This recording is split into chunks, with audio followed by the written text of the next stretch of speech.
આપણે ઉદાહરણ 1.4ની અંદર આ જોઈએ કે ભાઈ ઇલેક્ટ્રોન અને પ્રોટોન વચ્ચે 1 એંગસ્ટ્રોમનું અંતર આપણને આપી દીધું. આપણે કહ્યું કે ભાઈ ઇલેક્ટ્રોન અને પ્રોટોન વચ્ચે 1 એંગસ્ટ્રોમ દૂર હોય ત્યારે તેમના પરસ્પર આકર્ષણ કેમ? તો ભાઈ આપણને ખબર છે કે ભાઈ ઇલેક્ટ્રોન અને પ્રોટોન એ વિજાતીય વિદ્યુતભાર છે, તો એ બંને વચ્ચે શું લાગશે? આકર્ષણ બળ લાગશે.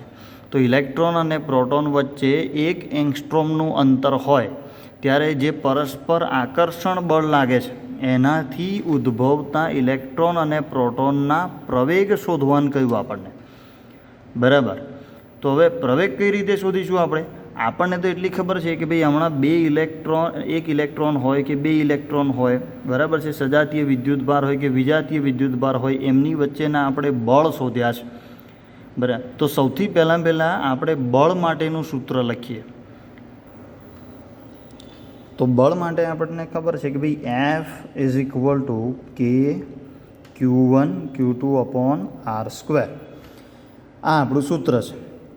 હવે F જે છે એ બળ માટે આપણે ન્યૂટનની ગતિના બીજા નિયમ મુજબ F બરાબર ma લખી શકીએ અને એમાંથી એને સૂત્રનો કરતા બનાવીએ તો આપણને પ્રવેગ મળી જાય. તો એની માટે સૌથી પહેલાં મને આની વેલ્યુ તો જોઈશે, કેમ કે હું લખું કે ભાઈ F is equal two ma તો લખી નાખ્યો કે Q1 Q2 અપોન R². જો મારે પ્રવેગ જોઈતો હોય તો મને આ બધાની વેલ્યુ ખબર હોવી જરૂરી છે, તો જ હું એને સૂત્રનો કરતા બનાવી અને એની વેલ્યુ શોધી શકું. બરાબર છે.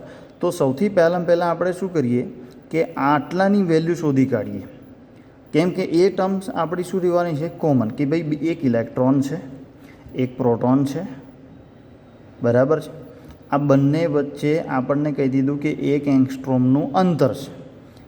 તો આપણે આ બધી વસ્તુ મૂકી અને સૌથી પહેલાં શું શોધી કાઢીએ? F લખીએ આપણે કે ભાઈ F ઇઝ ઇક્વલ ટુ કે Q1 Q2 upon R² as equal to કેની વેલ્યુ 9 × 10⁹ ઇન્ટુ Q1 Q2.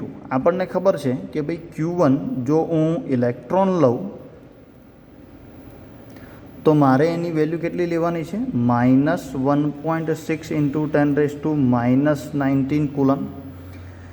અને Q2 હું જો પ્રોટોન લઉં ઇલેક્ટ્રોનની જગ્યાએ તો મારે અહીંયા શું કરવાનું છે? પ્લસ કરવાનું છે. પણ આપણે આ જ ઉદાહરણમાં જેમ ઉપર કર્યું એમ બળને આપણે માનાંકમાં લઈ લેવો હોય તો આ માઇનસનું કોઈ વેલ્યુ રહેતી નથી, કેમ કે માનાંકની બહાર આવતા એ શું થઈ જશે? પ્લસ થઈ જશે. તો બેટર કે આપણે જેમ લખતા હતા કે ભાઈ Q1 ઇલેક્ટ્રોન, Q2ને આપણે શું લઈ લઈએ? પ્રોટોન. વેલ્યુ તો બંનેની સરખી જ છે, તો Q1 અને Q2 અને માઇનસ આપણે લેવો નથી, કેમ કે આપણે શેમાં ગયા છીએ? માનાંકમાં ગયા છીએ. દેટ મીન્સ 1.6 × 10⁻⁻19 માઇનસ લખતા નથી અહીંયા ગાડી, કેમ કે માનાંકમાં છીએ, ઇન્ટુ 1.6 × 10⁻⁻19. આ કર્યું આપણે પ્રોટોન માટે, મતલબ કે Q2. આ કર્યું આપણે ઇલેક્ટ્રોન માટે, મતલબ કે Q1 છેદમાં R². હવે આપણને R² શું આપ્યો છે ભાઈ? 1 એંગસ્ટ્રોમ જેટલો આપ્યો છે. 1 એંગસ્ટ્રોમ જેટલું અંતર છે, પણ એંગસ્ટ્રોમ એ SI એકમ નથી. જ્યારે અહીંયા આપણે આ કુલમ SI એકમ લખ્યો, કેની વેલ્યુ SI એકમ મુજબ લખી છે, બરાબર છે. તો આપણે 1 એંગસ્ટ્રોમને પણ SI એકમ એટલે મીટરમાં લઈ જ જવા પડે. દેટ મીન્સ 10⁻−10 મીટર આપણને ખબર છે, અથવા તો અહીંયા આપેલું પણ છે. ચાલો હવે આપણે શું કરીએ કે ભાઈ આનું સાદુરૂપ આપીએ તો 1.6 × 1.6 × 9 જો આપણે કરીએ તો આપણને આન્સર કેટલો મળે છે? 23.04 ઇન્ટુ 10⁻. ચાલો આ કેટલો થઈ જશે? 9 -19 અગેન -19. પણ અહીંયા ગાડી શું છે? R². તો આ જે વેલ્યુ મૂકી છે એને પણ આપણે શું કરવો પડશે? સ્ક્વેર. આપણને ખબર છે કે આ રીતે જો ઘાત હોય તો 10 × 2 કરશું, મતલબ કે 10⁻20 થઈ જશે. આનું સાદુરૂપ આપીએ 23 × 0.4 × 10⁻². બરાબર છે. હવે આ બધાનું આપણે જો સાદુરૂપ આપીએ તો આપણને કેટલો આન્સર મળશે?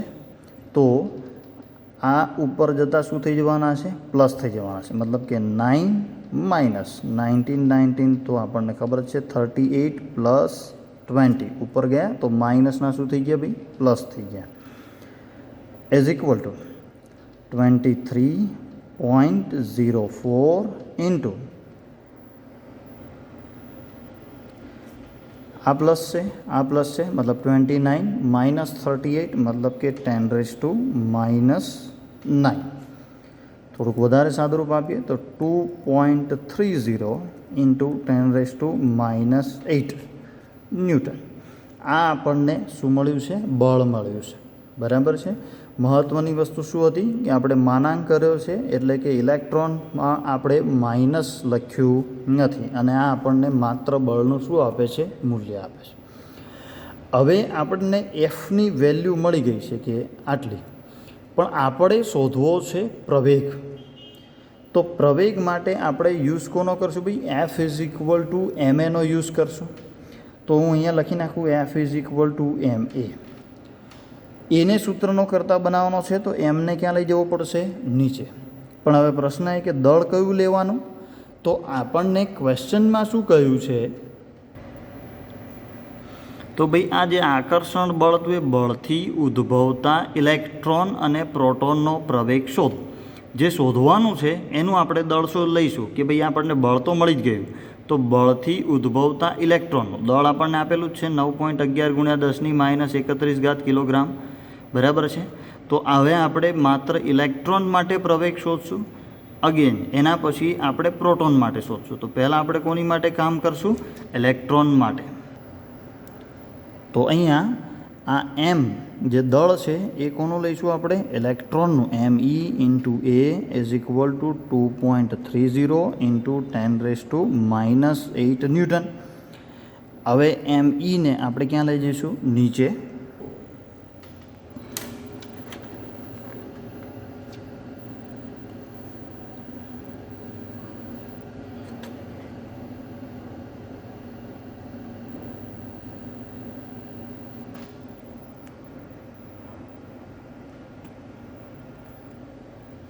તો આપણે પ્રોટોનનો પ્રવેગ શોધ્યો કે 2.30 છેદમાં 1.67 10⁻⁸ 10⁻⁷. આ બેનો ભાગાકાર કેટલો આવશે 1.4 ઇન્ટુ 10⁻⁷. ઘાતને ઉપર લઈ જતાં શું થઈ ભાઈ પ્લસ થતાં આ 19 બરાબર છે. આ 39 આવે છે એપ્રોક્સિમેટલી. સીધું આપણે શું લઈ લીધું 4 લઈ લીધું બરાબર છે. તો આ જે થયો એ ઇલેક્ટ્રોનનો પ્રવેગ થયો, આ થયો પ્રોટોનનો પ્રવેગ થયો. કોના પરથી શોધ્યો આપણે, તો આપણને જેમ સંખ્યામાં કહ્યું હતું કે ભાઈ ઇલેક્ટ્રોન અને પ્રોટોનને સૌથી પહેલાં આપણને એવું કહ્યું કે 1 એંગસ્ટ્રોમ જેટલા અંતરે રાખ્યું છે. અંતર અહીંયા મહત્ત્વનું હતું આપણા માટે. તો આ જે અંતર છે એના કારણે જે આકર્ષણ બળ કોના કારણે વિજાતીય વિદ્યુત ભારોના કારણે બરાબર છે. ઇલેક્ટ્રોન અને પ્રોટોન બંને એકબીજા તરફ જ્યારે આકર્ષાશે તો કેટલા પ્રવેગથી એ આકર્ષાવાના છે, તો પ્રોટોન આટલા પ્રવેગથી આકર્ષાશે, ઇલેક્ટ્રોન આટલા પ્રવેગથી આકર્ષાશે બરાબર છે. તો અહીંયા આપણે મહત્ત્વની વસ્તુ શું શીખ્યા, તો સૌથી મહત્ત્વની વસ્તુ આપણા માટે હતી અંતર.